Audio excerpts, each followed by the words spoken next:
two, one.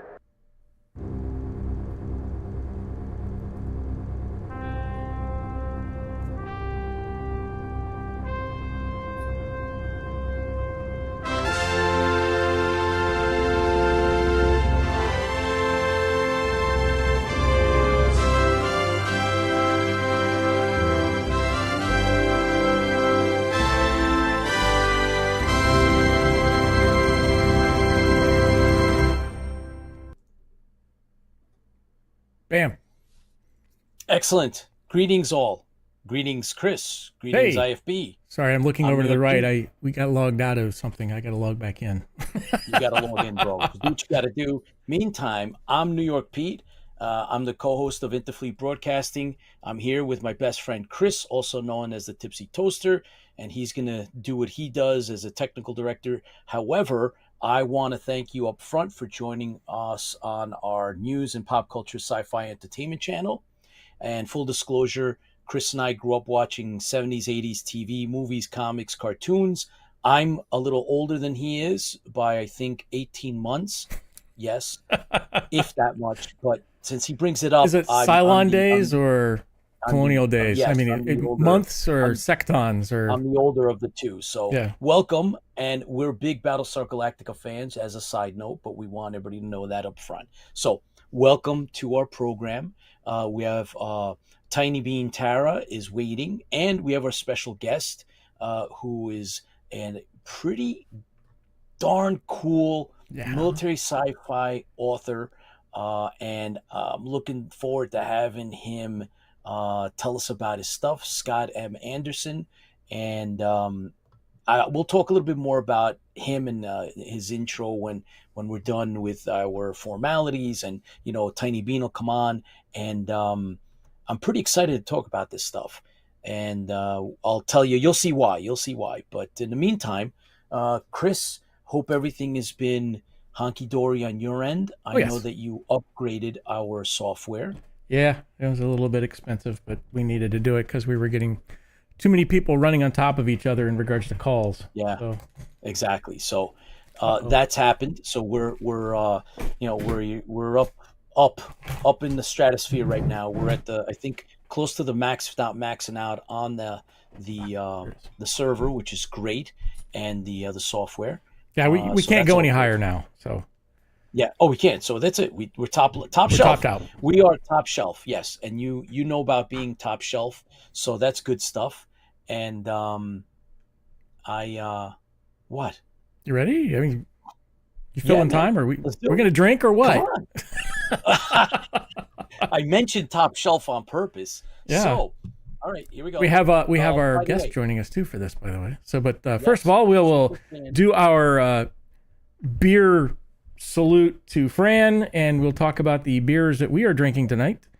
And I'll let Pete show, and I'll read because I haven't read this one yet. It says we are drinking tonight Sierra Nevada Limited Edition Narwhal Imperial Stout, Sierra Nevada Brewing Company in North Carolina. I didn't know they were there. Inspired by the mysterious creature that dwells in the deepest Arctic seas, Narwhal Imperial Stout is midnight black and bold with notes of baker's cocoa and dark roasted coffee. Oh my this God. massive Imperial Stout is incredibly complex and explores the darkest depths of malt flavor. It sounds evil. I like it already. Cool. All right. So you ready to open it up? I am ready. All right, here we go. Let's do it. Ready? 1, 2, go. 3. Okay, done. Oh my God, here we go. This is the hardest part of the whole thing. I'm using Blue Squadron. I'm using, look, R2-D2. Blue Squadron. All right, you ready? R2-D2. Yeah, let's go. Let's see how dark this is. Oh my God. Whew. Yeah. Oh boy. Oh, it's black as night. Look at that. Black is my Cylon soul. And heart. Okay, so with that said, we'll bring our guests on for our toast. Let's bring our guest on. Yes, Scott Michael Anderson. And Tiny Bean's there too. Go. And Tiny Bean's there too. Outstanding. All right, cool. All right, guys. So, as we always say every week, it's important that we recognize the people that really make the fandom, and that's the fans. So the people who create the worlds, to the people who make the artwork that blows our minds, to the people who write the stories, the people who create those things that are out there, and of course the actors that act in them, and the people who film them, the people who edit that stuff. It's all one big thing. It's not just the actors. So we like to salute the fans because they are what fuels the fleet. So that's right. Fans fuel the fleet. Cheers to everybody. Woohoo. Wow. That's strong. That's special. Wow. I like it. That's strong. Oh my God. Yeah. Well. All right. So George's in the house. George, Hey, George. George G and Chuck and Les and Lola and who else? Karen's with us. Her name was Lola. Paul is with us. Paul, Pacific Northwest. Not Paul, but Paul. Oh, David. It's got a W David in it. Francoeur. That's, I don't know what you're talking about. You need to go to New York. I didn't know Paul was spelled with a W. English P-W-A-U-L. New York language lessons, you are still in first grade when it comes to that. That's right. He is right. Yeah, right? I mean, come on. So, all right. Well, Tara, you are baking and just waiting to share some really cool stuff. So, why don't we bring you up if Chris is able to get the buttons right? Of course, I got the buttons right. Yeah. There's just so many of them sometimes that I don't get them right. Oh, boy. Hey, Paul just told us that there is Dragon Con is in 7 weeks. Yep. And we're going to be there. So there you go. Hey, by the way, if you don't already know, we have a panel and a trivia contest that IFB is going to be all over. Fran and Professor Patton, I'm going to send you guys links because you guys need to put in a pitch for your world building and writing panel because we want to try to get you guys onto that panel. So let's see if you guys can get a separate panel. And if not, we're going to work something out. But we have one. So we're going to debut, by the way, we're debuting the Stranded Warrior sizzle reel trailer is going to be premiered at Dragon Con. Yo. No. No. And we're going to have cards. There'll be more collector cards. So if you guys come to Dragon Con, Series 2 collector's cards will be available. That's right. They're coming. So that's that. All right. Well, let's get Tara up here and let her stop sweating. Thank you. Fantastic, guys. It's all right. Tara. It's Tiny Bean Tara. Yes, I have my music. Jazz hands down. Excellent. That's right. We're All talking right. television and movie critic Tara. Wait a minute. It gets better every time. There we go. Now we're good. That's no good. Get out of here. Oh, fine. I could do the where's it at? Tara. Tiny Bean Tara. There we go. That's so Now we're set.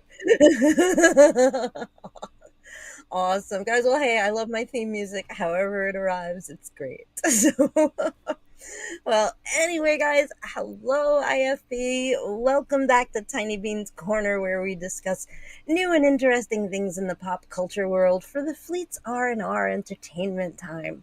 I've got some fun stuff for us to look forward to, so let's start with Fede Alvarez's new Alien film news. Now, you know I have been watching this closely, and I will continue to drop news as it hits.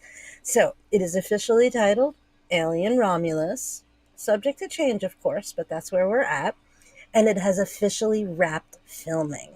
And I am so excited for any news I can get my hands on about this one. So, now they're saying expect it to hit theaters next summer.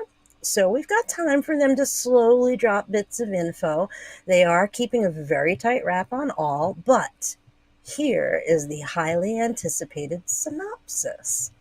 In this ninth entry in the immensely popular and enduring film series, a group of young people on a distant world find themselves in a confrontation with the most terrifying life form in the universe. Sounds good to me. I mean, put a xenomorph in it, and I am there. sounds like they're trying to get the younger crowd inoculated into the alien group. I've got a feeling. Absolutely. I think I see the target audience right there. Oh yeah. I mean, listen, it's not a new franchise, so they're trying to, bring in that new audience base. I am cool with that. I like Alvarez's work, and he wrote and directed this, and it is produced by Ridley Scott. So all very good signs pointing toward an exciting new chapter in this world. So stay tuned for new info. Next up, another very interesting sci-fi entry from overseas. Korea and Japan have been making great strides in breaking international barriers with their quality sci-fi offerings. What with the likes of Squid Game and Alice in Borderland. It's like, yeah. So check out, if you will, this new feature film called The Moon. And it is being billed as a tense sci-fi survival drama. Just dropped a trailer, and let me tell you, this trailer made the hair on my neck stand up. It looks like everything we love about astronaut movies. The best part is, it's slated to hit theaters in Korea on August 2nd, but it has already been picked up for distribution in 155 countries. Whoa. So if that is not a good sign, I don't know what is. The US release date will be coming soon. I anticipate it to be pretty soon after that. So get ready to check this one out, guys. It looks like a real nail biter. Jump on YouTube when you get a moment. Check out the trailer. I think we're in for a fun one here. I wonder if I can jump on my VPN and make it think I'm in Korea and pull it. Right? Stop. I mean, I don't know if you'll get the English subtitles, but I'm sure it will translate. That would be perfect. That would be, yes. Who says I can't speak Korean? All right, I can't. Calm down. The man has No, secrets. We don't know. All right. Well, now, closer to home, one of the biggest films to come along in a long while will be hitting theaters on July 21st. Christopher Nolan's epic Oppenheimer looks to blow away all competition, no pun intended, and it packs a huge cast, including Cillian Murphy in the title role, Emily Blunt, Matt Damon, Robert Downey Jr., Gary Oldman, Kenneth Branagh, Josh Hartnett, who I am still traumatized by his Black Mirror episode. right, Chris knows. Whoa, but I digress. The list of familiar faces in this film just goes on and on. Screenplay written by Christopher Nolan himself, based on the novel American Prometheus by Kay Bird and Martin Sherwin. It tells the tale of J. Robert Oppenheimer and his role in developing the atom bomb. Do yourself a favor, check out the full trailer. It's a Christopher Nolan film, so of course the visuals are stunning. Early reviews are pretty strong, and some people are likening it to a horror movie, that it is riveting and traumatizing. So, very interesting. And clocking in at over 3 hours, so it will be a long one. But it does have all of the earmarks of being an instant classic. Can't wait to see this. I am a huge Christopher Nolan fan. Inception is one of my all-time favorite movies, as is The Dark Knight. So, hit or miss, his work is always worth talking about, and I am sure this one will be no exception. So we'll talk about that in reviews soon. And now, it is review time this week in the corner, and as promised, I was in the theater opening night for Indiana Jones and the Dial of Destiny. Boy, am I so glad I was there. My unbroken streak of opening night indie films is complete. So, there you have it. Let me tell you, I do not understand why this film has been so divisive in its reception, or why people have been so harsh on it. I thought it was absolutely delightful. And I think delightful is the perfect word for this film. It's everything you expect from an indie film. There's tons of action, epic chase scenes, exotic locations, bugs and snakes, evil Nazis, supernatural artifacts. I mean, it has it all. Harrison Ford at 80 can still show us all who the boss is. And Phoebe Waller-Bridge as his estranged goddaughter is kooky and tough in a role that's very kind of throwback to Marion from the original. Mads Mikkelsen looks to be having the time of his life as the evil villain, and there are a few people who can play an evil villain as well as he can, so it's perfect. There are tons of Easter eggs for the diehard fans. I even loved the CGI de-aged Harrison Ford opening sequence. I thought it was quite well done. I happily ate my popcorn and grinned from ear to ear the whole time. I mean, what more could you want? And without giving anything away, it gave us the ending that Indy deserves. And yeah, I did cry. So he dies. I got it. Don't listen to the naysayers. You want to have a good time and you love Indy, this one is for you. You may even walk out and change your ringtone to the Indy theme music. I know I did. So there you have it, guys. That's all for the corner for tonight. So back to you, Pete. Yeah, so very cool. I saw it too. I'm psyched with Silo. 10:30. So I am this weekend. We'll be buying. I hate to do this to myself. I'm getting Apple Plus so I can go and watch Silo because that is one of my favorite authors. I have to catch up. It's good. You got to get the book. The audio book is called Wool. You have to get it. It's fantastic. The whole series is fantastic. So cool. It was one of the very first audiobooks I ever bought. And my gosh, what a great writer. Wow. Hugh Howey. So yeah. Chris, I remember I told you the last time I was on, we talked about the 3-body problem. That the guys who the showrunners from Game of Thrones are putting that together, and that's going to be hitting streaming soon. And I got the book, and I am already halfway through the first book in the series, and it is mind-blowing. If this series can match this book, we are in for a ride, guys. So please, I hope you get that one on audio soon. Chris, I know you said you were going to check it out. That one, I don't have my list. I have to put that one on my list. I know my next audio book, right now I'm on the Abara Crusade. What's the author? I can't remember off the top of my head. Anyways, I'm working on that one. And then once I get done with that one, I have not Inception. I'm listening to Intrusion Protocol. Intrusion Protocol. I have that one on my list of things to do as well. We interviewed not too long ago, and it's awesome. Kilby, talk about right? Hardcore. That was Kilby, right? Hardcore sci-fi. Really good. Excellent. Sorry. Was that Kilby? No. That wasn't Kilby? No. I listened to Kilby's Dreadnought book. That's it. That's the one. Yeah, you listened to that. Yeah, that was a great book. It was excellent. It's excellent. Yeah. It's really hardcore stuff. So, AI stuff. Nothing wrong with a little hardcore sci-fi. Oh no, this is definitely good stuff. So, anyway, all right. Cool. Anyway, well, Tara, I see the sweat pouring off of Tara now. Yeah. Time for me to go back into the air conditioning. The green room here does not have air conditioning. It's about it's upstate New York. It doesn't get hot up there. It used to not, and yet it was in the 90s today. So there you go. Oh God! Surprised it's not snowing.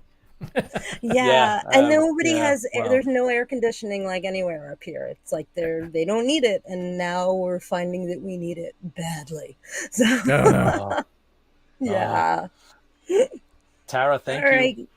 Thank you so much. Yep. All right, I'll see y'all soon. All right, take care. Later. Hey, before you go, send me the name of that book you just mentioned. I should get on audiobook. It's text called that to me later. The 3-Body Problem. Yeah, text that to me if you could. Right. I will. You got my text. You got my text from the when I watched the Black Mirror. So yeah. You know which one to text it to. Yeah, definitely. Oh boy. All right. All All right, right, guys. take Have care. fun. I'll Guys. see you later. Bye. Bye. All right. So we have our guest, our special guest tonight, Scott Michael Anderson, and he's writing some very, very cool stuff. Military And sci-fi, good it's, stuff. yeah, man. I mean, I love me some military sci-fi. well, he's got a unique background, and I think obviously it's going to bleed into some of what he's writing. And there's the Eden Chronicles, and there's the Seasons of Man, and I'm not sure what to start first, but they're slightly different. One of them is, end of the world kind of stuff, apocalypse, and the other ones are hardcore sci-fi, alien, other worlds. We'll see. We'll talk about it when we get on. Yeah, you probably want to ask him which one to start with. Yeah, you know what? And I'm going to ask him about his audio capabilities, which I know is a big thing for you. As soon as I put you up, I'm headed over there to check because I didn't check before we came on. Well, let's bring him on, dude. All right, let's check him on. He's waiting, so come on. Hey, Sure. There you go. Scott, what's up, Yeah, we man? gotcha. Welcome to the show. Well, first off, you're gonna be so disappointed. My beer it's Coors. It's okay. Beer. Yeah. Beer is beer. I don't That's think- that's the banquet beer. I'm from Wyoming, so I know what that is. It's nothing special. So. Are you kidding me? Well, I've toured the Coors plant in Colorado Springs. There you go. It's most outstanding. My favorite beer of theirs, though, is Killian's Red. Oh, really? Yeah. Yeah, that's a Coors. That's a Coors one. Yeah. Very cool. Well, no, thank you guys for having me. In terms of the books, I think they're two very different series. The Seasons of Man is absolutely a dystopian book about a super virus that I wrote. It actually came out a year before COVID-19. So I don't know if that was really good or really bad timing. I get accused of trying to profit on, a virus I didn't even know about at the time. But it came out in, I think, June 2019. And I had written the first two books in my other series, and the sales were just they were my first books, and sales weren't doing that well. And then I wrote this one because my wife she didn't like military sci-fi. I wanted to write a book that my wife would like. And she loves dystopian novels. So I wrote this one, and she loved it. And right away I wrote book 2 and got it out. Then I had to go back to my other series and write book 3. And for a while I alternated between the series, which I think pissed off fans of both series a little bit. And I apologize for that, but I felt like, to be fair, I had to write as fast as I could in both series. And so alternating between the two until I wrapped up Seasons of Man, the dystopian series, was the best way to go. But it is set in 2031, roughly. And the sci-fi series, the Eden Chronicles, starts in 2031. And it starts on Earth. It's been, a lot of people think it's a very political book, but what I just tried to do is create a political environment that would make sense for the protagonists to actually do what they did. And so that was kind of the storyline that I started with. And there's a little bit of a dystopia angle to that from a political context as well. But once probably you're halfway into that first book, it becomes clear what's going on, and there's other worlds, and it's I think I would describe the Eden Chronicles as portal fiction.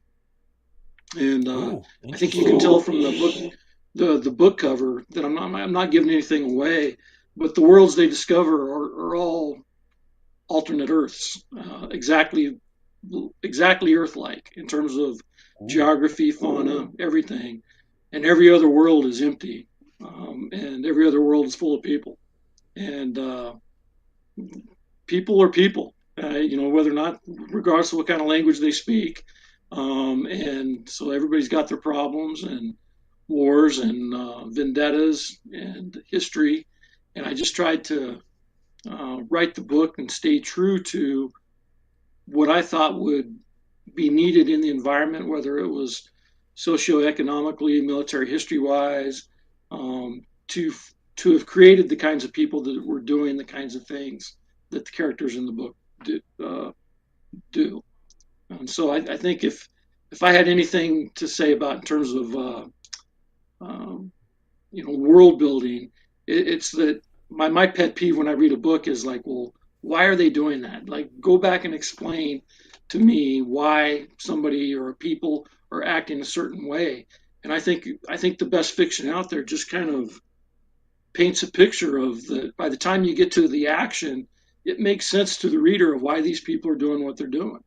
As crazy as it may be, because we've all read science fiction where people do some really crazy things, and the best fiction out there, I think, is when you read something like that and it makes sense. If you're in the head of those characters or those people or that setting or that culture, what they're doing makes sense. And so I've created kind of a universe of different cultures. Many of them are at war with each other. One of them may be marooned on a world a long ways away from the one where they evolved, and they're all humans. I'm a firm believer in there's nothing as evil as humans. Humans can be very, very bad. Humans can be very, very bad. I don't think we need monsters. We make our own.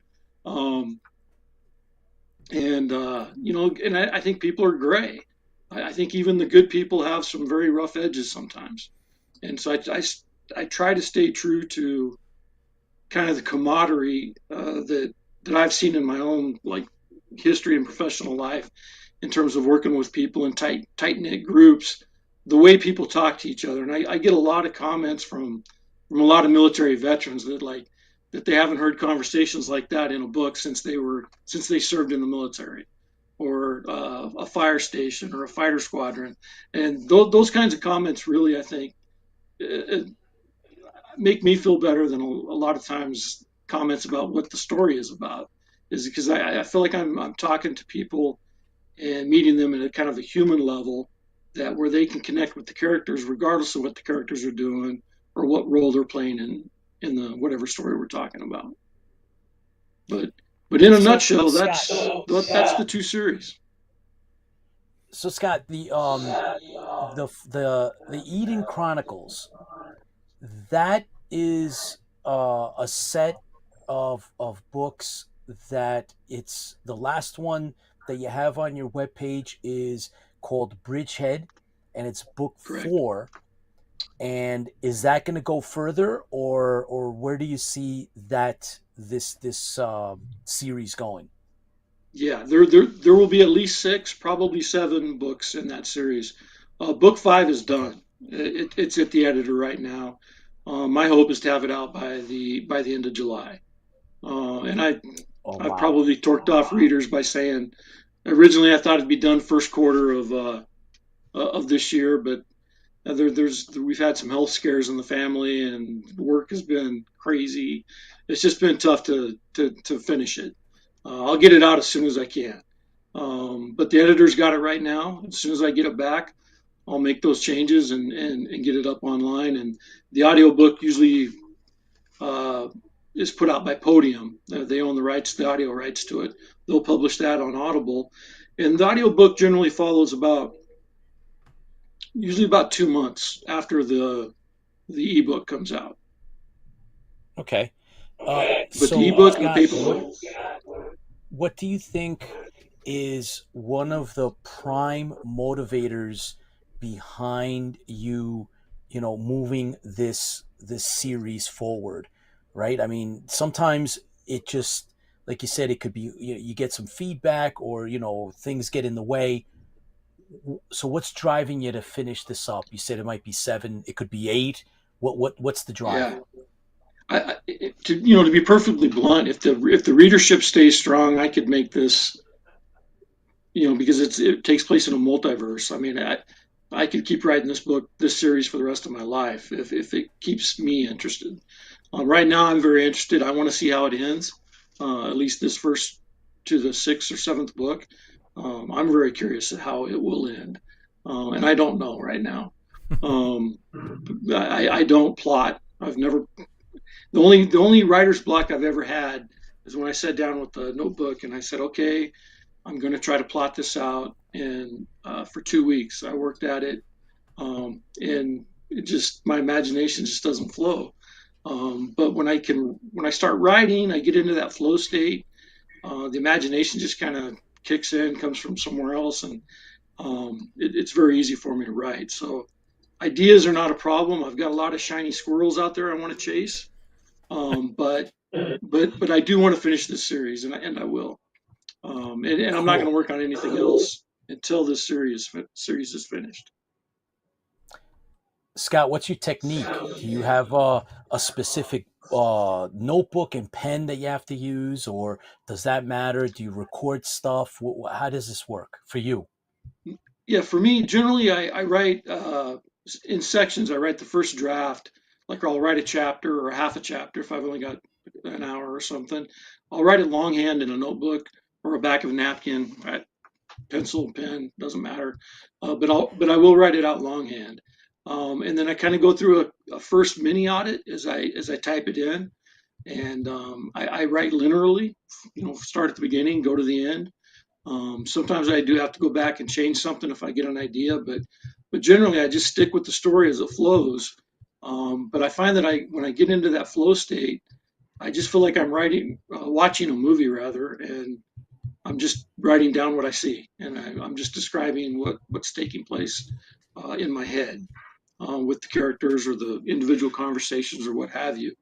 But I will type out that first draft, get it all solid in one piece online, and then I'll go back and edit it probably 2 or 3 times before it's ready to go to an editor. And then I'll send it to an editor, Interesting. get it back from her, and if I've got time or I feel like it really needs it, I've got a group of beta readers that I'll send it to before I publish. So let's pivot and talk a little bit about the Seasons of Man. Uh, what what kind of homework did you do to get yourself set for a viral apocalypse that kills 97% of the people on the planet? How does that play? Yeah, I'm kind of a science geek. I always have been. I think a lot of science fiction writers are. But I mean, even before COVID, I think the world knew. I certainly wasn't alone that humanity was long overdue for something of that nature.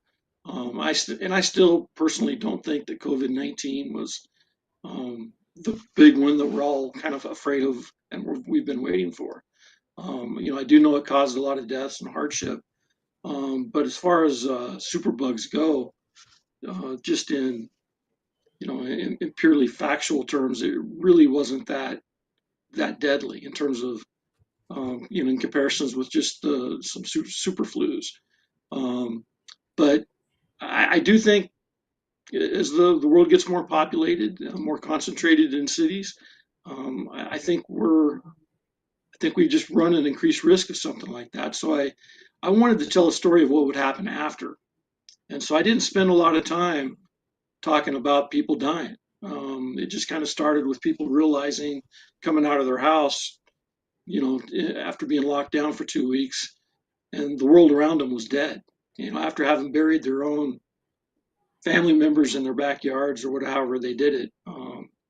Because there was, I think in the entire series, I've got one case of a set of cousins that actually survived. Nobody else has any family members left. I mean, it killed everybody. But the story was about what some of the survivors did to each other. And I think this, I always get comments about the um, from readers. Some will say, I think you nailed it in terms of that's what would happen. Other people say, well, no, you're too rough. People would be much kinder and nicer. And I just don't I just don't see that. I would like to think that would be the case. I would certainly hope that would be the case. I would try to personally make it be the case. but I've lived in and spent significant time in some really bad places in the world, and I just don't think that would be the case. I think things I think things would go from bad to worse very, very quickly. Scott, what's your inspiration for making one of the I think one of the main protagonists in Seasons of Man is character Jason Larson, who's an ex-Army Ranger. Why Ranger? Um, I think just the breadth of skills and kind of the experience. I wanted a military veteran who could handle himself. But at the beginning of the book, he hasn't been a ranger for 10 years, and like so many of us in the Washington D.C. metro area, after you serve in the federal government or the military, you do what you do and you become a contractor. For one of the big defense firms. And that's exactly what he'd done. He'd been riding a desk. I think in his case it was DIA or DHS. He'd been riding a desk for 7, 8 years and hadn't picked up a gun in 7 or 8 years. And he was just living in suburban Virginia, where I'm at, and very familiar with. And so that was kind of the setting of the book. And I of course have had many friends and associates in my life that have had that background. So I thought I understood the mentality very well. I mean, I still do have friends that is their background. So the mentality and the attitude for me was, especially when they get their game face on, which they don't wear outwardly a lot. You wouldn't know it if you're standing next to them in a grocery store. But I think I tried to take that and fold it into an amalgamation character of a lot of different people I've known in the past. It wasn't about any one person, but I just wanted. It's kind of that old the story about the wolves and the sheepdogs. There's the sheep, the sheepdogs, and the wolves, and the sheepdog to the sheep ratio has always been what it's been. And there are some people out there that I think are predisposed, whether through their willingness or just from the simple fact that they're the only ones able to, that they will put themselves at risk trying to protect others. And that's kind of this character's story. It's not one he wants to do. He doesn't think he's a hero. To be honest, parts of him just wanted to die with everybody else and his family. So he had to kind of find a reason to live. Interesting. Very, very interesting. And this, of course, is also is it just a trilogy or are we moving forward with that one as well? No, it's that one's done. Okay. It's completed a trilogy. I may come back to it. I want to possibly. I haven't decided. I think like I've mentioned the shiny squirrels elsewhere that I want to chase. I'm never at a shortage for ideas for new stuff to write. I really have to almost put handcuffs on myself to stay focused and write what I'm supposed to be writing. But there is a story that I'd want to tell in that universe at some point in a different area outside of Virginia, and it's a group of survivors that get alluded to and touched on in this trilogy, but I kind of want to tell the story from their perspective, from kind of a prequel going back to the actual pandemic and kind of their survival story in an entirely different area. Interesting. Very cool. I know that this is the kind of stuff that a lot of us enjoy. I just want to make sure, Scott, that we let our fans that are with us live. We have a very set group that always check in, and Baz from Down Under is with us. Baz, thanks for tuning in. We have with us Mr. Scott Michael Anderson, who is a military sci-fi writer. We're going over his series of books, and hopefully you'll, as a military vet yourself, I think you probably enjoy some of these. So thanks for joining us, everyone. As you pop on, of course, we will get to recognize you, and superfan Fran, of course, came on. So Scott, we hope that at some point we're able to see you at some of the popular conventions, because a lot of authors especially, the sci-fi, military, and otherwise fantasy, magic, and so on. They'll go to conventions and they'll do the signings, and sometimes they'll do panels. So I know that from our quick little talk before you came on, you're still actively working the full-time job, which gets in the way of you committing yourself to the convention scene. But we really hope that you do that, and when you do, or at least when your next book comes out, that you come back to us and we talk about releases. Chris, what do Well, you think? I I just would bought love. End of Summer, so Oh, fantastic! Well, well, the audiobook. I'm oh, an the audiobook. guy. Good deal. Good deal. Good deal. No, I would love to come back. And like I did say, I still work full time. I probably have another 2 to 3 years of that. Once I do retire, I'm just excited to write full time. Yeah. And I feel like my output will just, go up immensely, because right now, I'm what am I? I'm 57. So at the end of a 8, sometimes 10-hour day, I'm tired. But it's a struggle to sit down and actually write, and or get up at 5:30 or 6 in the morning and write for a couple of hours before I go to work. But I don't want to make it sound like I'm one of those people that hates work. I really like what I'm doing. I really enjoy the people I'm working with. So it's That's not, cool. yeah, it could be, things could be a lot worse. Oh yeah, they always can. There's always someone worse off than you are. One last question, Scott. One of our supporters, part of the community, Rob Baum, he wanted to know why you picked the name Jason Larson. Is there any meaning to that or inspiration? No, no, none at all. I've always liked the name Jason, because I think it's pretty popular with people that age, at my age and maybe a little bit younger. But the Larson was, no. I think I literally probably went through a phone book and stuck a finger on, with my eyes closed. Na- Finding names for people is one of the hardest things. Um, for me, it's just hard. But But please come back, Scott. We want there's a part two to all this, and then afterwards, on your return, by then Chris and I will obviously read or listen to By then I'll some probably of these finish books. End of Summer, or the Yeah, yeah. so we'll be able to talk about your work on a different level. There's a lot more questions, but thank you for taking the time in. We really appreciate it, and please come back. no, I would love to. Yeah, hit me up when you're ready. Tell us when you're ready. You get Deal. a new book coming out. Yeah, hopefully by the end of July. So in 3 weeks or so, I hope to have number 5 in the Eden Chronicles out. Well, keep us posted. We're going to squeeze you back in. We'll have you back, Scott. Not a problem, man. Okay, great. Thank you, guys. Thank It's good you. meeting you All right. both. Keep creating those worlds. Here's to you. All right, Oh good yeah. meeting you Here's to both. you, Scott. You too. All right. So I'm definitely going to be lining one of these up. I'm still debating whether or not I'm going to go with End of Summer or just start the Bright Shore. I'm not. I don't know.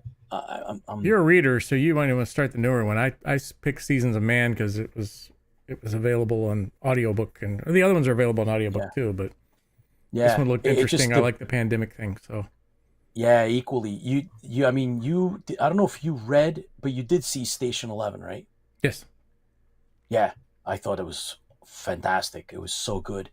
I'm going to do that. I'm thinking of doing the audiobook, but I think maybe instead of doing the audiobook, I might just jump into one of Scott's book. You said you got it, right?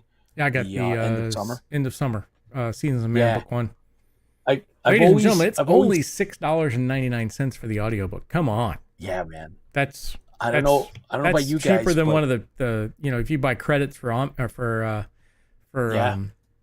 Audible, that's cheaper than a credit for Audible. So yeah, $7. Heck yeah, I jumped on that. I've always thought about like a lot of these post-apocalyptic stories, whatever they may be, it's a lot Yep. of times it's like, well, why isn't this guy like, why isn't any of that the group or the main characters? Why aren't any of them, real former military like this character's ex-Army Ranger, right? I'm like, what the Right. heck? Why can't any of them be like that? And here it is. This is something that I've been, talking about at least to myself for forever. So I think I may just end up having to do that. But anyway, looking forward to having him back. And Chris, we I have was trying to Cylon remember. Apocalypse. Yeah, we have Cylon Apocalypse. Give me one Yeah. second. There was my favorite post-apocalyptic book. I'm trying to find out who. Can't remember who wrote it. I'll get it later. So yeah, There's one. There's one that I've mentioned my on there before. favorite post-apocalyptic series is out there. I'll let everybody know by the end of the the end of the broadcast. So blah blah blah. Oh boy, yeah. But yeah, it's we got Richard Fox. I don't remember. there's I have to look. I'll look it up while this. you're talking at some point in time. Okay, so this this weekend out at Hofstra University in New York, Long Island, New York, uh, Noah Hathaway and others will be at the con. And if you guys are checking in with Interfleet Broadcasting, there it is, Eternal Con. So that's happening, and that is this coming weekend. So if any of you are in the tri-state area, and there it is, there he is, Noah Hathaway. Great opportunity to meet up with him. I've met him at WinterCon in New York right before the pandemic. Really nice guy. So for those of you who haven't met him or that you're inclined or you're around, you might want to stop in. Also, don't forget that our very own Mr. Chris Fian of the Empire City Garrison, he's got a mini con, and I posted it up on our IFB page. So want to make sure that that's July 22nd. Again, if you're in the tri-state area, it's a Saturday, and Levittown, check it out. He's going to be there with the ECG and a bunch of stuff going on with that. It's all for charity. So if you guys are available, please support. Yeah, in Nassau. So it's the county. Yeah. Yep. That's it. And the Levittown cerebral Hall. palsy is the that is the charity that they're supporting. So yeah. So that's great. So guys, again, we just want to make sure we plug that because the 501st ECG and Chris Fian, who is a gigantic Battlestar Galactica fan as well. However, he is the commander of the 501st ECG Empire City Garrison group here in the New York / I guess tri-state area, and we just want to make sure that we bring that up since we have we consider Chris he's a team member here of IFB, comes in and does all our Star Wars updates and stuff. So that's very, very cool that he's doing. So made sure we put that up. And we also we are also working on we're working with our CG team, Chuck Davenport, Chris Marshall, Ken Thompson, are working hard on the Stranded Warrior. As just a quick update, Chris has been putting in a lot of overtime working on files. Him and I have been labeling, so we're getting very close to finishing the labels of the labels scenes. And then sorting the audio as well. So yeah, so when we shot this 3 different cameras, and then we also shot it with an audio source boom mic, so you have to match those things up. So it's taking a little bit. We're getting there. However, Chris, our goal, short-term goal is, of course, to have a sizzle reel, a trailer for Dragon Con. So that's going to happen, guys. And of course, we'll have some of the actors that were in the Stranded Warrior will be at the panel with us. So that's going to be great. We're looking forward to that and looking forward to meeting up with you guys. I know that a bunch of you guys are coming, including Paul, Commander Kane from the Pacific Northwest is flying out to Atlanta. I believe Superfan Fran is going to be there. I'm pretty sure Lola's coming. It's going I'm to not be sure a about party. Charlene, but yeah, you guys, George Giacomas, I think, might be stopping in if he's free. Diana says she's coming, so. Diana said she's coming? Yep, Diana Durango. Diana Durango is coming. Oh, Lola just said, oh, yeah. So it's going to be great. We're going to have a great meetup. We're going to have the panel. We're going to be doing some coverage, right? And we're going to be doing interviews. Yep. So all of you guys that are come, we're going to do a quick interview with all of you. And also remember that we have some promos. Chris and I, we're putting up the cards, the Stranded Warrior cards. And I'm going to reach over and grab, for those of you that show up, right? This is card 00 of the first set. And these, of course, will be autographed. There's Tiny Bean Tara's card. And this is the first set. And then we're going to have extras in addition to. So we're going to. So those of you that show up and come and find us, we will have cards for you. And Paul, Diana Durango. Paul said the whole ragtag fleet, yes. Yes, the whole ragtag fleet. That's right. Cylons included. Yeah. So if you come to the panel, which as soon as we find out where it is and all that, we'll put it out. Yeah, time. You guys come. We know it's going to. We know we have it. We just don't have it. Oh, by the way, next week, we'll be interviewing the lead for the military science fiction media cool. track. So excellent. Dragon Con has multiple fan tracks. Once again, well, Dragon Con, like Shore Leave, is a fan-run convention, and yes, the tracks are run by volunteers. And we're going to interview the chief person in charge of the military science fiction media track, which includes Battlestar Galactica, new and old, and Firefly, and Stargate, and a lot of the other ones you can think of. Anything with military science fiction style into it belongs to that track. So V is not military science fiction media. I think that's another track, believe it or not, because it's not they don't call that a military one, I guess. Sometimes it's just kind of a weird split on how some of them get.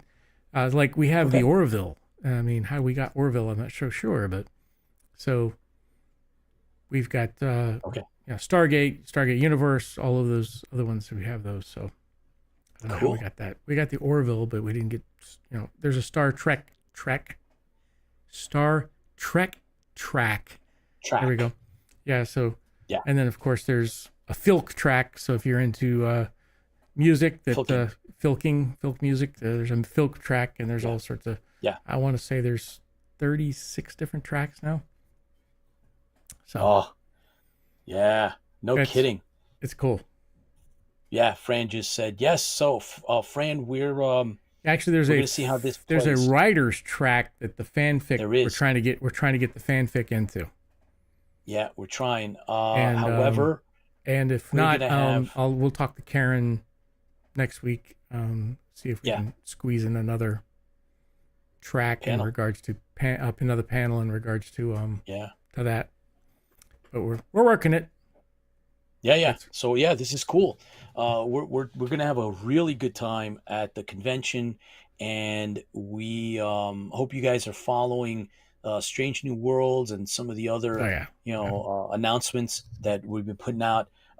Chris, the last episode, not today's, but the last episode of Strange New Worlds, there's been a comparison to City on the Edge of Forever and a lot of controversy. I can see that. It was good. I think it was very good. It worked out well. I mean, I get it. It's not like it didn't copy, which is great. So it had its own spin. Right. So I liked it. I think it was pretty good. Yeah, I thought it was good. So there's a lot of talk. What's her name didn't get run over by a car. So, damn. I'm surprised they didn't put that one in there. That's fine. But it was good. It was very, very good. Like you said, I also thought I enjoyed it thoroughly. Yep. I finished off Black Mirror That was amazing. Black Mirror, wow. Yeah. Yeah. The last episode of Black Mirror was not as good as the second to last one, but it was still good. So cool. Yeah, if you haven't watched Black Mirror, that's a good one. And then of course I've been still rewatching Miami Vice. So that's a long one that goes on for a while. 4 seasons or 5 seasons. So I've been, and that's 1984 seasons, which means there's 24 episodes. Right. Just like The Love Boat. Right. I finally finished The Love Boat. I hated when they got rid of anyways. Don't make me I won't squirrel there for you, but yeah, I finally finished the Love Boat series, which is always just love the Love Boat. So but and then I started the V series for not the old V series, but the newer V series. With the new V girl, series was really good too. The girl, I'm sorry, with the woman from Anara, who played in Firefly as the leader of the V's. Is very good in that series. Yes, that's a good. That series is good too. I haven't got a chance to watch that one. That one's on. That's a Tubi. Great one. Tubi's it's free for Tubi. Same thing with Miami Vice. I think it's Tubi too. Well, yeah, a lot of the classic great stuff that we grew up on is up there. Unfortunately, I've been looking to rewatch The Colony. Yes. Colony was great. Oh my God. I've been wanting to rewatch that one. I may have to buy it because it's not available for free anywhere. Oh, Colony's great. Colony and Terra Nova. Those are the other ones that are on my list of things to rewatch. Yeah, I never watched Terra Nova. I never finished it. And Revolution. Oh, Revolution was awesome. Yeah, awesome. But Colony was good too. Shore Leave, Chris. Shore Leave 43. We did a special. Yes. Yep. It's this weekend. We did a special, and we had Mike Schelling was on. He is the publicity guy, as quote. That's how he said we could refer to him as. And he was on, so we did a special. It was during the week promoting Shore Leave, and there's 2 guests from the new Battlestar Galactica, right? Chief Grace and Boomer. Park and Aaron Douglas. Yeah. Yep. And Grace Park, I've heard now from multiple sources that she's retiring from the con thing. Yeah. So there's a good opportunity to go see and meet her and get an autograph. Time this weekend. Ben Browder and Claudia Black from Farscape. Claudia Black. Yeah. And like I said, Athena. Claudia Black.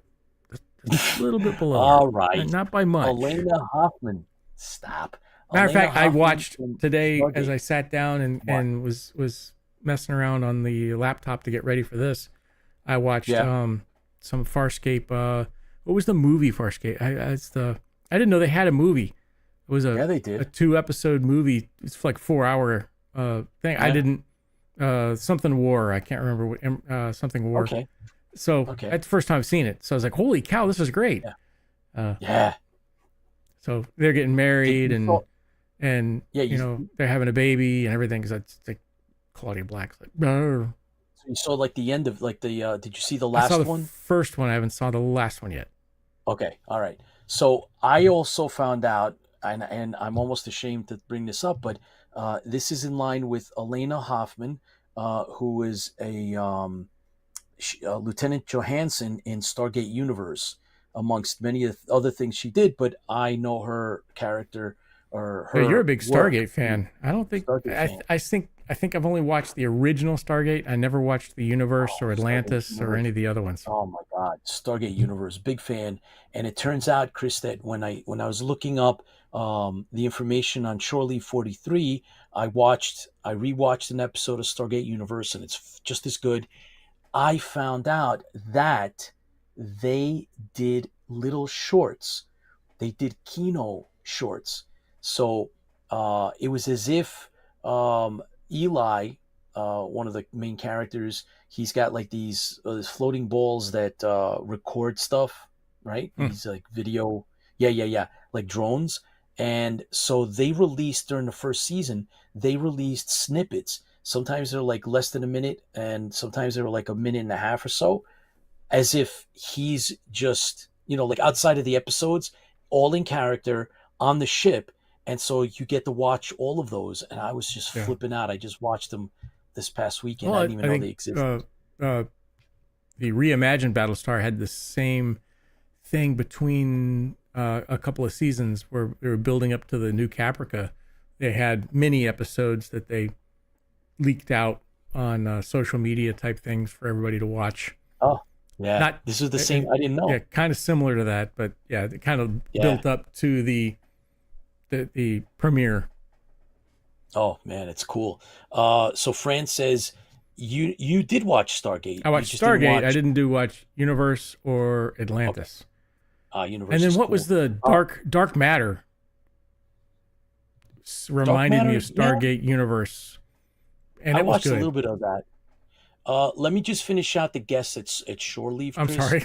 We squirreled. Peter Macon. Chase that squirrel, baby. Chase it. Penny Johnson, Gerald, Robert Duncan McNeil, Lieutenant Tom Paris. He doesn't come out that often. Nope. Robert Picardo and Bonnie Gordon are all the celebrities that are going to be at Shore Leave 43, and that's in Baltimore. Hope you guys can make it. I know there might be a few of you that are. I hope we hear from you. Huh? It's not Baltimore. What? It's in Maryland, but it's not Baltimore. It's outside of, right? Yes. Huntsville. Hunt Valley or Huntsville, one of the two. Hunt Valley, something like that. Yeah, it's like out a little bit outside or something like that. But look it up, guys. It's been around for over 40 years. It's one That's of the amazing in itself, right there. Yeah. Oh, yeah, we got to definitely. We're going next year. We're putting it on, and we're definitely going. So I just want to bring I was this close to going this year, but I've got video to edit. Yeah, we got. I gotta get that out. Warrior. So. Priorities. Why is everything up east? I don't know, Lola. It just. Well, no, there's SuperCon down in Florida. Yeah, which SuperCon, we were actually looking at. Like 4. Yeah. There's 4 big ones at least in. Yeah, there's Florida. Orlando. There's one there too. Okay, so Francis, Hunt Valley, about 20 minutes north of Baltimore. Thank you, Fran. Well, Fran should be going. She's pretty close to there. Yeah. So listen, guys, that's what's going on. That's what we're plugging. Want to make sure that you all in it. Lola, what do you want to know? When is what? The Florida conventions or Shore Leave? Let me know. Let us know. We'll tell you. So all good stuff. And we're happy that we're doing the authors, and so that's cool. And thanks to John One for hooking that up for us. The Florida stuff. All right, so a year from now, they just had the SuperCon in July. So yeah, Miami Beach Convention Center is SuperCon, right? Yeah, Florida SuperCon. Yeah, Florida SuperCon. And there's a bunch of other ones too. So there's definitely, I think there's like 4 big ones, right? Is that the one? Is SuperCon in Miami? Yeah, Miami Beach. Yep. See, there you go. There's one in Jacksonville. This is going to sound strange, but after watching goals in life, right? So I don't have a wife anymore. So I was thinking, hey, maybe I'm going to travel or something and do some things. Believe it or not, I want to go to Miami and visit some of the locations that Miami Vice was filmed. Miami Vice was filmed in. Weird thing, I know, but hey, why not? Let me tell you right? something. I guarantee you that if you start poking South around Beach on the internet, is what it is. you're going to find. No, it's South Beach. Yeah, I've already poked around on the internet, looked at places. You did. Okay, so you found. Yep. And then while I'm watching the show, I'm actually Googling some of the names on the hotels. There's actually some of the hotels that were in Miami Vice are still there on South Beach. I'm like, oh wow, I got to go see those. I got to go. Maybe I'll stay in one. Cool. It's just one of those cool. One of those weird things that I guess midlife crisis. I guess I don't know. I know a lot. Not weird at all, Chris. That's what Dave says. I know that a lot of shows have dedicated fans that will actually search out like where the B-rolls were filmed and where things were filmed. I know the Night Stalker, right? Kolchak the Night Stalker. I've been to some of the locations because those are all in New York, right? No, there's Chicago. B-rolls of Chicago. He was mainly in Chicago, but so there's a list. I've been to a lot of the places in Chicago that they actually filmed it. That's actually a cool idea, but only if you wear some Ray-Bans and rent the Ferrari. That's from Crunch. I agree. Actually, but it was actually the Ferrari was actually a Corvette with a Ferrari fiberglass body on it. There's a group that posts locations. OG 18. Yep. Oh, yeah. Wow. See, I told you, it happens. And there is a Galactica. Battlestar Galactica group, locations group. If you look it up on Facebook, it's there. So, and Pete went to. Didn't you go to? I went. And they just tore it down. So you're one of the few people who saw it at last because they were tearing it down. Yes. Sean Shallow did too. He had been to it years before. So it's the opening scene where Serena is recording. Caprica. It's Caprica's. The piece. Yeah, the peace thing. The piece. I've been to that building where that happened, where that was going on. So I did, and I reported from it, took pictures from it. So listen, tonight, guys, we're gonna actually, in a little bit, we're gonna get into the Cylon Apocalypse. But what's interesting is that we located through the author's actual webpage, we located the actual script of the comic book, which is incredible. So comic number 1, that is. I'm going to try to tag along to your. I'm gonna try to find. That's only one. That's only number 1. This is only the first one. Yeah, only one. He doesn't give you all 4. Oh, too bad. Yeah, I didn't get a chance to read it. I printed it out right before we went on air, but it's really cool. So it's. I can't believe. So we kind of researched a little bit of the author, Javier. What was his first? Something. Have you got it there? What's his name? Javier. Javier. What? It's his last name. It's Grillo Marzuach. Anyways, we checked him out, and we're trying to get a hold of him because he's done a lot of stuff. But one of the reasons why I looked him up was because movies and TV. Yeah, one of the reasons why I looked him up was because I was really amazed at some of the details. So if you haven't stuck with us in the last couple of episodes, we did the first 3. Tonight's the last one of the Cylon Apocalypse, and he has such he has experience in Battlestar Galactica because he uses terms, he uses references, he uses things that go right back to the original episode. He either studied the original episodes to write this, or he's a big fan. And we want to reach out to him and see if which one it is. But he wrote the Cylon Apocalypse, and it's part of his thing on his website and everything else. It's hard to find out how to get a hold of him because he doesn't have a Facebook page, or he's closed down his Twitter page as well. So the only people you can go through is his agents, because he went from writing comic books to writing shows. I remember Lost is one of them. Yep, Lost. He's done a ton of things. Yeah, big time. Yeah. So we're gonna reach out. We're gonna see what comes of it. It's not clear, but we're gonna try, and we'll see how that plays out. Stranger things have happened. We've gotten. You guys know Jean-Pierre Dorliac on the show. We've gotten, as a matter of fact, Terrence McDonald was on the show.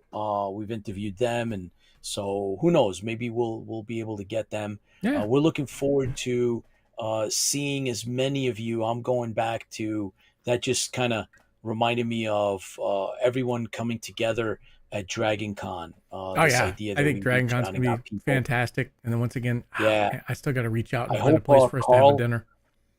We haven't seen Carl around for a while, or George Mellis. I hope you guys are doing well. I imagine you guys are busy. And then we'll see Lola for the first time.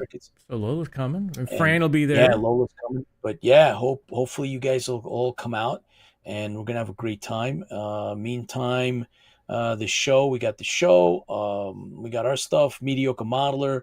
He just put out a new video today, as a matter of fact, for a new paint booth he put together. So I was kind of interested in watching that. Oh man, the man is so talented. It's incredible, and his videos are cool. Really, really cool. So we got that going on, and I don't know, Chris, what else have you been I like Mediocre Modeler's comment. He says Dark Matter was a great show and it got canceled. Yeah, I agree. It was a good show. Yeah, it was. It was. I mean, there's so many good shows. Just like Defiance. Well, don't let me get on my Defiance soapbox again, doggone it. Reading into the formula and how the system is, how the streaming and cable, the demise of cable and streaming. I just read a really, really good article. It was like a 12-page article on the state of affairs in the business and how the system now is stacked against anyone going further into a second, third, or fourth season because it's not fan run. It's not fan based. I mean, it's not viewer based. It's not viewer based. It's all about it's not at all. And really the problem is, why don't you put a link up to that on our page just for that article is tremendous, guys. Put a link up on that. I think it was Variety magazine, right? Yeah, and it actually it sheds light on why these things happen, right? So there is no back end profits anymore. There is no overseas sales profits. Those royalties and stuff are gone, long gone. What they do is they set up contracts, Chris, where if you and I were to sell a project for a first season, the second season is worth a bonus of who knows what, hundreds of thousands of dollars. And then the third season is double that. Mm-hmm. And then if you get to like a third season contract, the bonus up front could be in the millions of dollars. So it has to be because the first season you pretty much made for peanuts. Yeah. I mean, you made it and gave it to them pretty much if you read the article correctly. Correct. So then why would they want to bring you back for a second season and have to pay you all that extra money? They could just go to the next two guys, pay them peanuts, and have great content. Doesn't matter how great it is, right? They just get new content. And so it's like, wait a minute. So that's the model. That's why these things just die on the vine, even though they're great.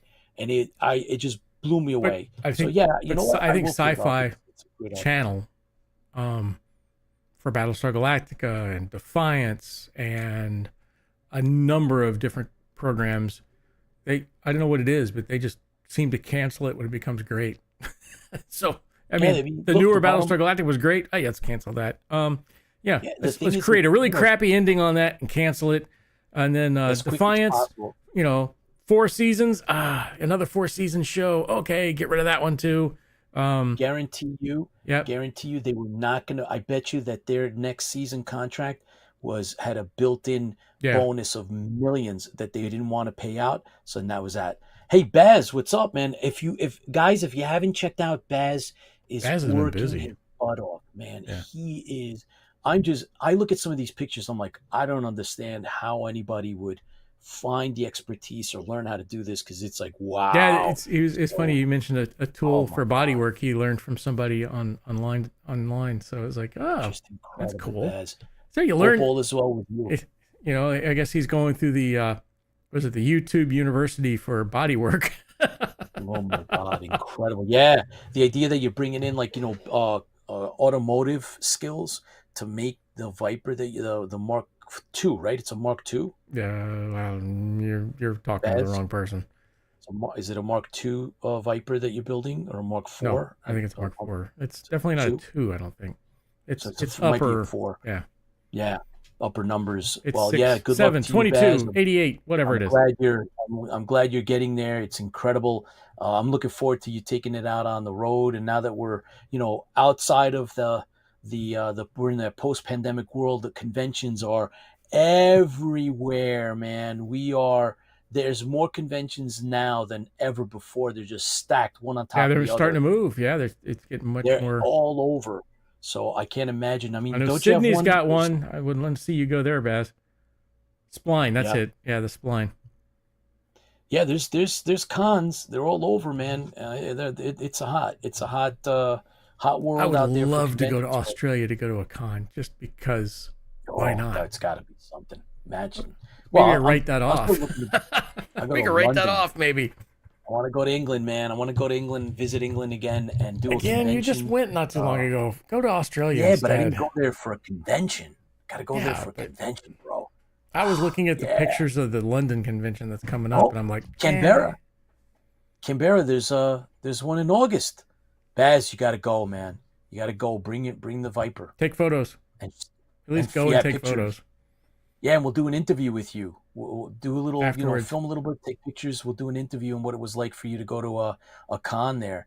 That's got to be something. Oh my God, so cool. Give us a review of the Canberra Con. Yeah. Canberra Con. There we go. That'd be cool. Very cool. Let's see what else is going on I mean, there's still plenty of movies and plenty of shows coming out. I don't know if you guys are keeping up with them. I know. Yeah, like I said, I'm getting ready to buy Apple Plus or Apple TV just because of Silo, which is Hugh Howey's book series, which starts off with wool. I can't recommend that series anymore. I mean, he's got some fantastic writing. It's a fantastic series. I'm curious how well they adapted it to movies, but they just did a final. I guess I saw what made me really want to do this was they came up and one of the actors or actresses came up and said, it was a really big twist at the end of the first season. And I'm like, I know what it's going to be. I gotta see it because I know the book series. There's a number of the books, and it's like it's amazing. Wool is an amazing book. Start with that one. Get it on Audible if you want to. It's just I'm not making any money from it. This is one of my favorite Audible books. It's tremendous. Okay, that sounds cool. Plug. Yeah. Plug. Buy us a coffee as you're buying your book, you can buy us a coffee too. So, yeah. So Fran, thank you so much, Fran. She just fueled us again for some more appreciate it. Cubits very much for more beers. So we were running low on beers. Now once again, what that means is now I have to go back to the weird beer store that Pete doesn't have access to and buy a bunch of more weird beers. And then because I could just go to separate them. I can go anywhere and buy alcohol and beer and not have to worry about Big Brother like you do. What? This certain. I took you to the liquor store and your eyes came out of your head. You were like, it's different because I was looking for the two different ones that I got. I mean, they don't have them anymore, by the way. But anyways, the beer store that I go to, you've seen all the weird beers I come up with. Come on, French toast beer. Yeah, that's true. So that means I got to go to the weird beer store, grab a bunch of weird beers, split them up, and drive them up to Pete so he has a set. Yeah, that's right. So every time I visit Pete, I'm like, glorious. Here's your beer delivery. Boom. Door to door. So we both had the same beers for the broadcast.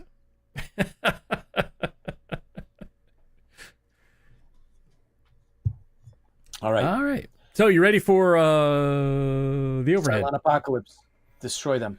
Finally over with this show. This one's the worst one too. This is the best one. Oh, it is. All right, guys. The worst I one. want everybody Cylon bootleg.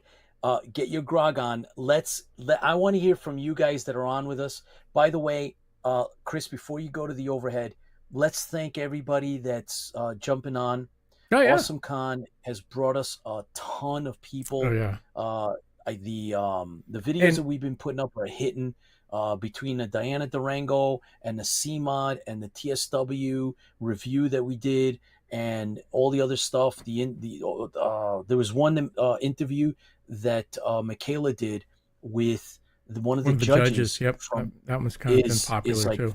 Almost 4,000 views, and so our numbers are going up. We want to thank everybody that's watching now, and let's thank everybody that watches later. Yep. Right? We have a lot of viewership that watches this afterwards, so we have a set number of you guys that watch us live, and then we have everybody else that watches us afterwards in rerun or syndication or however you want to put it. But thank you for tuning in. Thank you, everybody overseas that are watching. One other thing is we haven't done too many updates on the Kickstarter, but let's make sure that everybody knows that all the perks are coming together, right? So as a matter of fact, I want to show you guys this. Order all the hoodies and everything else that we had put on the perks. We're adding this. This is an extra to one of the perk levels, the higher perk levels. This is going to be added in as a extra bonus. And these will be autographed. These are only for perks. So those people that had actually given on the higher level, you're going to get an extra set of these. So you'll see that Martin slightly out of character in his glasses and right. So I wouldn't say that's out of character. Martin is a slug in the movie, so yeah, a little bit. He's not. He's a little bit of a slob. He's not the Apollo character that you may think he is. Oh, he is not. No. But he just, his character gets things done. He's flawed, tremendously flawed. Anyway. So if you want, go to Buy Me a Coffee, look up Interfleet Broadcasting, and you can donate to us there for things. If you don't want to give money-wise, just go to your Facebook page, type in Interfleet Broadcasting, go to our main page, and make sure you hit the like button. Oh my God! Because there's a lot of people we've invited, and people that are normal people that show up on our broadcast every time, and then you go there and look and say it's invited, but you haven't hit the like or the follow type thing. So just tonight, just out of curiosity, go there, see if you've hit like or not, because it seems like there's a number of you that have we've sent oh my God! Sent things to, and you haven't hit the button that says like. That's all we ask for. Just hit the like button. Very close supporters of our show. Yep. Some of you we've actually met in person, and you still have not liked. I don't know how it works, guys. I don't know either. That's why I'm kind of curious of what's going on, because it's everything. Dave did it because we have a list. Dave. We have a list of things that says invited, but it's not following or liked. I'm like, wow, God. He comes on every week, and he's every week following or liking. That's weird. Don't get it. Yeah, don't get it. Dave Francoeur is on. He's been coming on now steady for the longest time. Good friend, good supporter. And you know what? Dave, stay tuned, because one of these days, Chris and I are going to be doing cards again. We're going to be doing cards. So Chris, you'll bust out one of your set of cards. Oh, okay. I'll bring out one of my cards, and we'll do the Stranded Warrior cards. I'm like, huh? Stranded Warrior cards we will do after Dragon Con. Yeah, because we'll have do a the special reveal set, with the extra. Yeah, we got a subset that goes beyond the numbers. I think we're going to keep them numbered the same, but it's going to be additional. Those will be released exclusively at Dragon Con. What's the word? Chase cards? Chase cards. Yeah, the only way you get those is, the people who fail to hit the like, maybe they are new generation Cylons. James, I think that's exactly what it is. If they were Cylons, they would know how to use the like button. Yeah. We'll see about that. However, there's the other thing that I want to mention is that IFB is supporting the charity auction at Dragon Con. Oh yeah, thanks for bringing it up. So we'll have next week. We'll have the leader of the military science fiction media track on. So she'll talk about all of the stuff that they're going to do. They normally have Can't Stop the Signal dance, and which is a Firefly related dance, and a number of things that she'll mention next week. But one of the things she did ask for is for us to reach out and say, hey, look, if you are coming to Dragon Con, or maybe you have some stuff laying around that's extra that you could put up for the auction. If you've got some books, Battlestar Galactica books or Battlestar Galactica, whatever it may be, they do a charity auction every year. And if you donate, you want to donate specific things for the charity.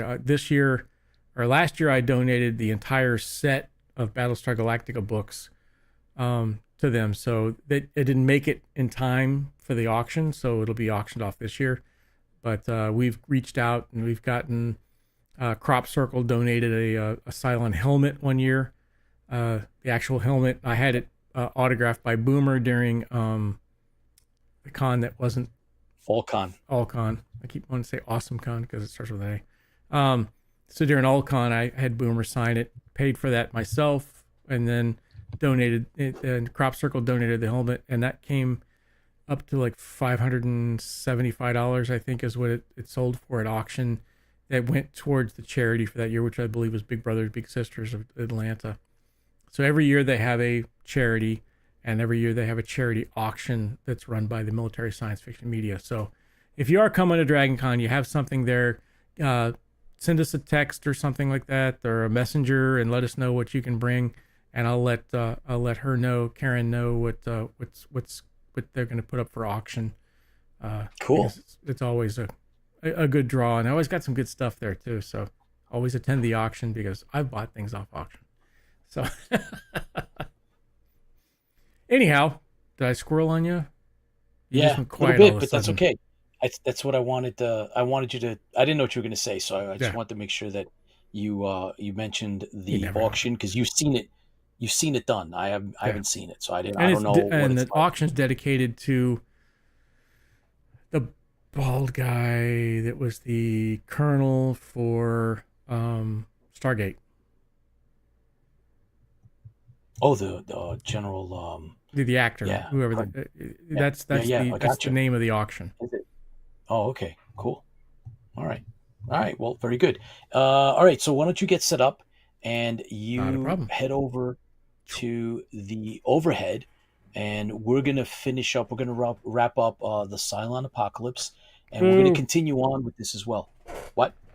Boo. Chris nearly passed out thinking of Cylon Apocalypse. In the meantime, I want you guys to realize that we're going to start incorporating some of the fanzines, right? So we're gonna go jump into. I expect at some point we're gonna be doing one of Fran's books again, one of her fanzines that had been published back in the day. Maybe even another Janowski story, and then we'll have Fran come on when we're doing that one. Of course, Professor Patton will come on as well. I think we should probably. I think one of the things I'm going to propose is that for those of you that are not familiar, Professor Eric Patton, who has been keeping the fanzine website going with another individual, I forget his name, but Professor Furon, let me know. Colonel Hammond in Stargate. Don S. Davis played Colonel Hammond. That's Crunch. But that's it. That's correct. We want. Okay, so what we're going to do is we're going to do the fanzines, and Professor Patton actually wrote his own continuing series of original Battlestar Galactica episodes. So I think we should probably pick one of those and do one of those for one of our shows in the future. Don't forget that in September, we will start a new season. So in September, we do our yearly wrap-up. We'll reach out to Mr. Eric Larson, and hopefully we can get him on. We'll be doing our trivia and dedication to the original Battlestar Galactica on air. So that will be in September, of course. And we're looking forward to that. And we'll do... as a matter of fact, let me not forget that we will also, along with the collector card night that we do, we're going to have representatives from Cryptozoic, one of the leading publishing companies that put out all the different type of cards, probably come on. And so we'll make it a special that day. And we'll also have Sidekick. And we'll be able to then, I would assume, based on what we were told, give out these sets of Metropolis. And we have 1, 2, 3, 4 complete sets to give away. So we should probably just set it up so that they're both here as guests, and that would be tremendous. So look forward to that. However, remember, September will be our Battlestar Galactica Day, and I think General Hammond of Texas. That's right. Thank you, Fran. General Hammond. Yep. So, looking forward to our Battlestar Galactica season I guess it's like end of season for us. So we start a new season. So we'll be in season 4 officially in September. Can you hear me? Mm-hmm. Okay. Yes, sir, we can. That's a cool picture. That's a cover. So, so I discovered, as going through these things, I've discovered which ones I'm missing, which is going to probably be expensive later on. I actually missing this should be an easy one to find. It's cover A. I only have B, C, D, and E. I can't believe I don't have the original, the regular cover, which is this one with the Battlestar Galactica on top. This is the variant, which is a really nice photo, by the way. I like that one. Oh, that's nice. Starbucks should be, dead. But he's not. All right. And then you got the Starbucks. The next one is the. Oh, look at that! That's a great picture. Yeah, this whole episode is Starbucks Busted. killing Cylons. Oh, he's using the sword. Yeah, this whole comic is really mainly Love it. killing Cylons. Love it. If you haven't been keeping track with us, we're going through the Cylon Apocalypse. We're on the final episode of Cylon Apocalypse. So this is number 4. We'll have to do a new one next week. Or next week we'll have to do something like, I don't know, Death of Apollo or Cylon War or something cool. Anyways. Oh boy, calm down. This year, Pete got his wish and got the Cylon Apocalypse.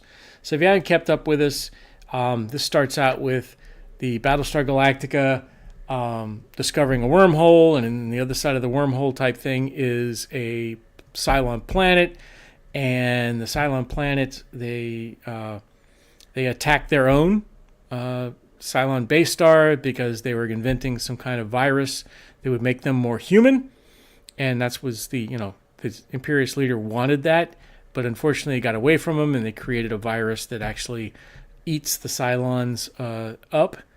And that's kind of why we get a Cylon Apocalypse. And then, of course, the Galactica and Adama in number 3 discovers, hey, we can use this as a weapon to totally obliterate all Cylons, which is, Bye-bye. horrible. Bye-bye. This is just disgusting. Bye-bye. See ya. That you would even think about. Adama is supposed to be the good guy. Come on. So, anyways, he finally makes the decision to go ahead and totally eradicate the entire civilization of all Cylons. Goodbye. Robots. Goodbye. That's kind of where it got left off at. So they're bombing the planet and OFF. With the nanotechnology, and it's what's OFF? Turn them off, all of them. Oh, okay. Like IFF, but OFF. Anyways. Yes, and it's off. OFF. Yeah, the ONOFF switch. I've got it. Yeah, turn them off. No, you're totally annihilating them. So, anyways. Boy. we start off with the and of course here's the list of covers if you haven't seen those. I can't believe I'm missing the original, the normal cover. I don't have it, so I got to go find it. That should be an easy one to find, thank goodness. The other ones weren't so easy. So anyways... Which one's that again? Which one? It's the very first one. That one. Oh, that's a good one. Well, it's the non-virgin of this one. Yeah. Hey, you know what we should do? We need to actually do the... we bought artwork that we have to show off. Yeah, that'd be when we get to the other ones. I mean, we've got these. Folly of the Gods. That's what we should do. So we have a number of pieces of artwork. Yeah. Actual pencil drawings. Anyways. Yeah. Before Pete went off on a weird tangent, we'll go ahead and get started.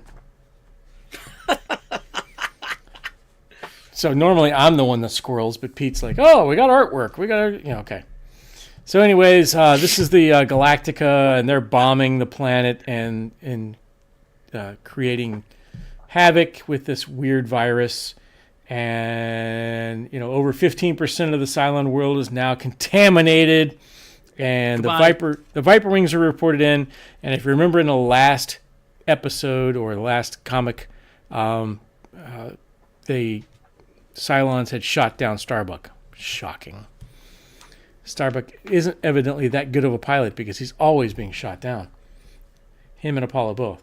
So they're like, okay, so they shot down. What left? It's in the. There. It's in there. Okay, there you go. It's too much of a reflection. There you go. Perfect. The reflection. I need to buy new lights or something because it's just not. Now it's perfect. Yeah, so I gotta lift it up. So, anyways, Adama is now saying, "Hey, let's go ahead and leave." But of course, Apollo's upset because Starbuck is not there, and Adama's like, "Look, we don't have any information in regards to getting any distress beacons or anything else. His ship was destroyed. We need to leave." And of course, they go into light speed and leave. So this is where we get Starbuck coming alive again. So he had bailed out, and this is kind of interesting. I mean, we never thought about it, but I guess they had some kind of parachute system inside the Vipers. So when it's in atmosphere, you can parachute out of it, evidently. And he's got a transponder that it says no signal because the Galactica has left him there, just like they should have.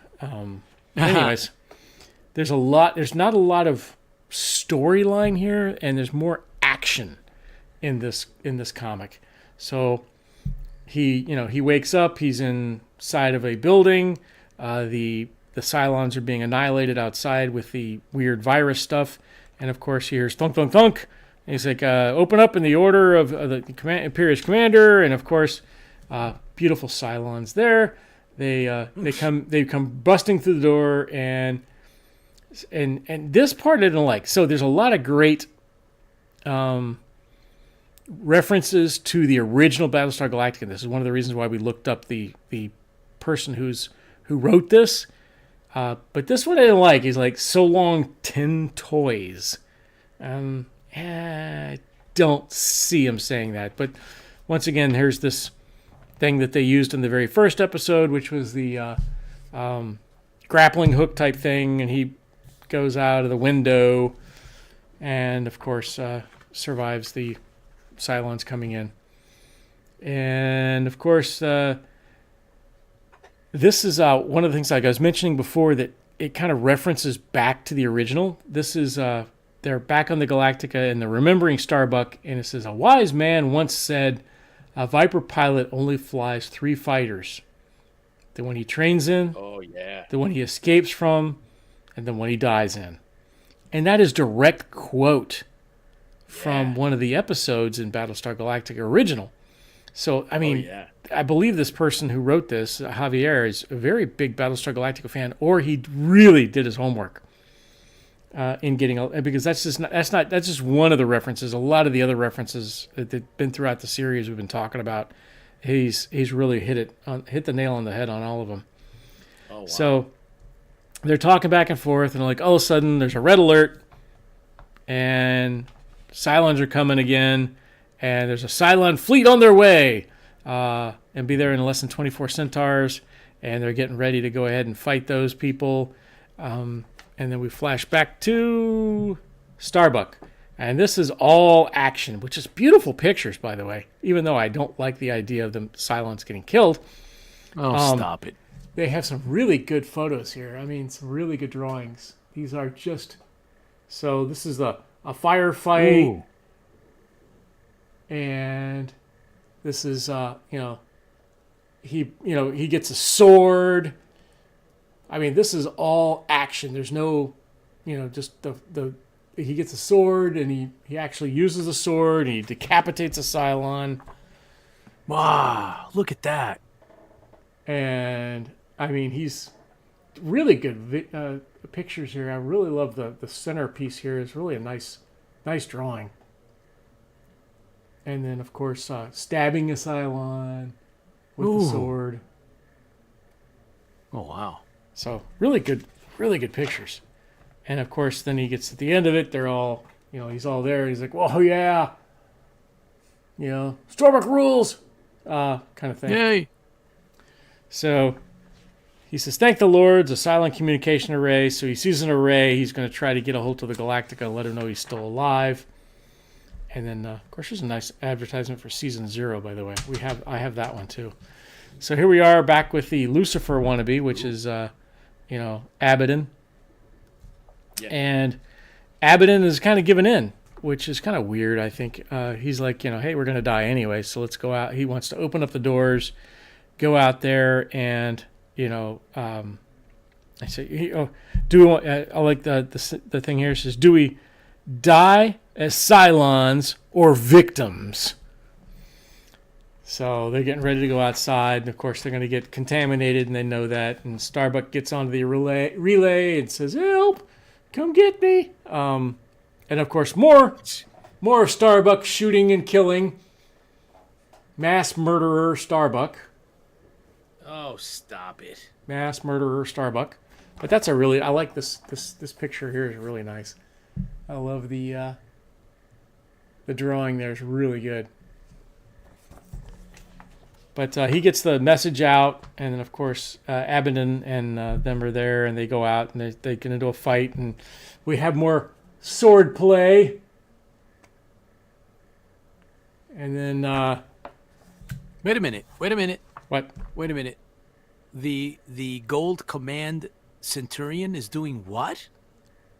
Where? This one? He's just talking. Yeah. But he's fighting. What's he doing there? He's fighting. Yeah. Who? Yeah. Who's he fighting? He's fighting... Who's he fighting? The other Cylons. Oh, yes! Excellent. Yeah, because they got the stuff inside of them. Yeah, and they start to attack the other Cylons. He's fighting them. Nice picture here. Cylon grabs his wrist, and you hear a crack. He takes the sword away, and then he's getting sucked into all the other Cylons. And then we switch to the new scene with the Lucifer. And of course, he's infected. And it looks like it's downhill for. Hold on, you had to focus. There we go. It's downhill for Starbuck there, but of course, what happens? Suddenly, out of nowhere, the Cylons are shot because they show up. Yeah. Is that Sheba? Yep. Cool. So they'll show up, and then of course this is a nice photo with the shuttle.